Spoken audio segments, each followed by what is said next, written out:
You know, Eastern gives people the hands-on experience that a lot of colleges don't offer out there. Do you know who I am? You're Jennifer Ketchmark. Jennifer Ketchmark. Jennifer Ketchmark. Jennifer Ketchmark. Jennifer Ketchmark, Fox 59 News. My first TV experience was on WEIU TV. It was a great place to get my start, and thanks to WEIU TV, that's why WCIA in Champaign saw me on the air. They were flipping through the channel, saw me on PBS, and it got me that first job interview, which landed my first job. I was at WCIA working as the weekend weather anchor, weekday reporter for, I did that for about 6 months and got moved to the morning show. It was great to do 5 days a week of just the weather, and it was a really cool environment. And then my last 2 years at WCIA, I was there 5 years total. I got moved to evenings, and it was amazing to do that 2 to 10:30 shift, to be in people's living rooms every day for their dinner or right before they went to bed.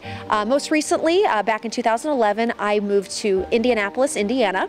That's where I do the weekend news. I'm back on weekends again, but not in a bad way. I do weekend weather at 10 o'clock on Saturday and Sunday, and then Monday, Tuesday, Wednesday, I do the 4 and 5 o'clock hour shows. So I'm doing weather 5 days a week and living in a pretty big and cool city. The Friday line of storms also produced a tornado in Ripley County. It was science is huge. If you're going to be a weather person, you instantly become the resident scientist. Even if it's a topic you are not a specialist in.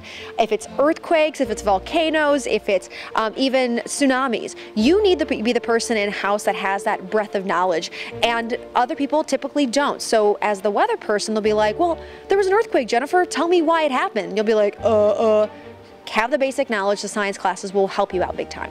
Right now in Chicago, they're up to 73 degrees. St. Louis, 78 degrees. If you want to be in just weather in particular, you really need to make sure you're on top of your math and your sciences and obviously your communication classes and getting that broadcasting experience, because whenever you are a weather person, you need to be able to run the calculations, and obviously that'll help you whenever you do your kind of secondary work outside of EIU to get that major. You'll also need the science basics just to help you in this type of field. You'll need the communication classes to make sure that you can speak in front of people and how to hold yourself and how to conduct yourself in public. And if for some reason you get out of the business someday, that communications degree will be great to fall back onto.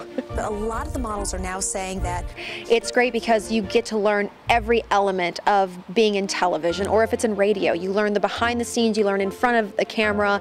You also learn about just how to conduct yourself actually out there in the world of being in news, because like with WEIU, you're forced to go out and cover stories, and you actually get to experience what it's like to ask people active questions, to be on a crime scene, and what it takes to get that information back. So it's a great hands-on experience that I think is very valuable, that you don't often find every place else.